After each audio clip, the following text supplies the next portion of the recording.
வணக்கம் நண்பர்களே. மக்களுக்கு வாழ்க்கையில தேவையான விஷயம் மூன்று. ஒன்று ஹெல்த், இன்னொன்று வெல்த், மூணாவது ஹாப்பினஸ். இந்த மூணுல எது ஒன்று குறைவா இருந்தாலும் அவங்க வாழ்க்கையில முழுமை கிடையாது.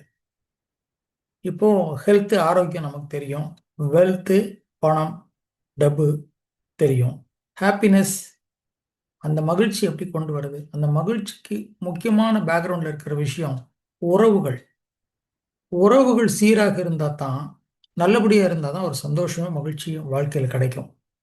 அப்போ அது கிடைப்பதற்கு, அதை மேம்படுத்துவதற்கு நம்ம என்ன பண்றோம்? அது எல்லா இடத்துலையுமே தேவையான ஒரு விஷயமா இருக்கு. அதுல நம்ம முக்கியத்துவம் கொடுக்கல. அது எப்படி மேம்படுத்தணும் நம்ம பார்க்கவே இல்லை. ஏன்னா நம்ம மற்றவங்களை நம்பி தான் இருக்கிறோம். நம்ம தனி நபரா நம்ம வாழ முடியாது. தனி மரம் தோப்பாகாது. எங்க போனாலும் ஒருத்தர் இன்னொருத்தர் நம்பி இருக்கிறோம், மற்றவர்களை நம்பி இருக்கிறோம். நம்ம தனியாக வாழ முடியாதுங்கிறது பிராக்டிக்கலான உண்மை. இப்போ நம்ம வாழ்கிற வாழ்க்கையில நமக்கு நிறைய பேருக்கு நம்மளை பிடிக்காம இருக்கலாம். தப்புடு அப்படியே 100% எல்லாரும் அப்படி. நம்ம பிடிக்காத இருக்கிறவங்க நம்பர் ரொம்ப கம்மியா இருக்கணும். நம்மை பிடித்தவர்கள் நம்பர் ரொம்ப ஜாஸ்தி இருக்கணும். அப்போ என்ன அர்த்தம்? நிறைய ஃப்ரெண்ட்ஸ் இருக்காங்க, நிறைய பேர் வெல் விஷயஸ் இருக்கிறாங்க, நிறைய பேர் உங்களுடைய உறவை, உங்களுடைய நட்பை விரும்புகிறார்கள். அந்த அளவுக்கு இதுக்காக நம்ம எதுவும் பெருசா அவங்கள பேர் எடுக்கிறதுக்காக, நல்ல பேர் எடுக்கிறதுக்காக நீங்க மாற வேண்டாம். நம்ம வாழ்க்கையில சில விஷயங்களை பார்த்தா உறவுகள் எப்படி சீர்படும், எப்படி மேம்படும்.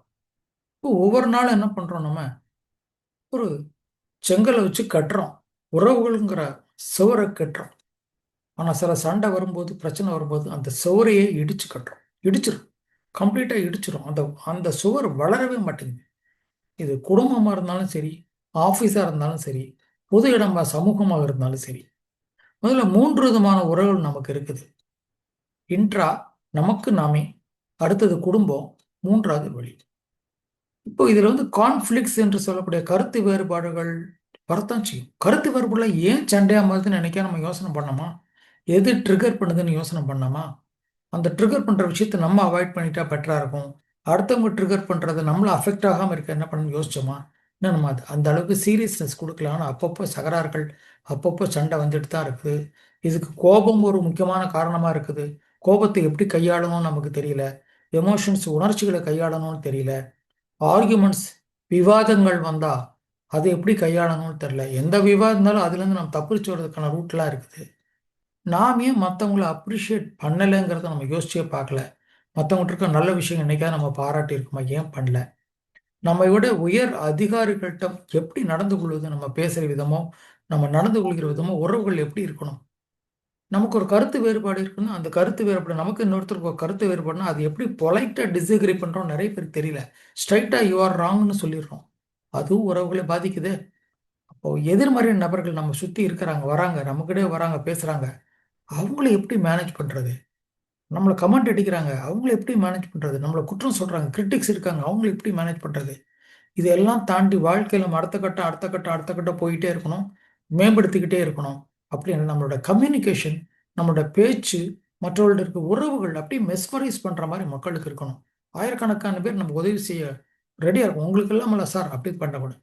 இப்போ இது நீங்க ஒரு ஆஃபீஸில் வேலை செய்கிறவளா இருந்தால், மற்றவங்களை இன்ஃப்ளூயன்ஸ் பண்ணுறதுக்கு ரொம்ப ரொம்ப நீங்கள் உறவுகளை மேம்படுத்த வேண்டிய ஒரு கட்டாயத்தில் இருக்கிறீங்க.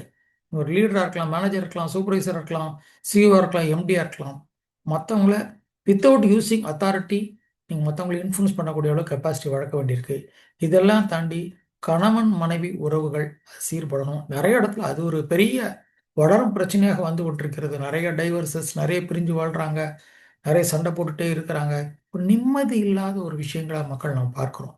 மொத்தத்துல பார்க்க போனா உறவுகள் பலப்படணும். இதுக்கு நம்ம ஏதாவது பண்ணி ஆகணும். எந்த வருஷம் நம்ம கத்துக்க போறோம்? 60 வயசுல கத்துக்கிட்ட என்ன பிரயோஜனம்? இப்பவே கத்துக்கிட்டா பெட்டரா இருக்கும்.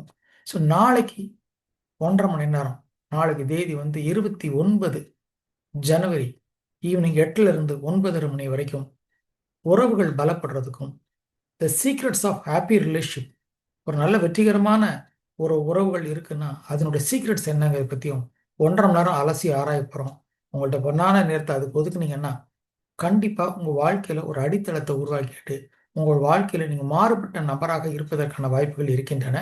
ஒரு குறைந்த தொகையாக ஒரு 199 தான் ஃபீஸ் வச்சுருக்கிறேன். யாரெல்லாம் விருப்பம் இருக்கிறதோ நீங்கள் தாராளமாக காண்டாக்ட் பண்ணி ஜாயின் பண்ணிக்கோங்க.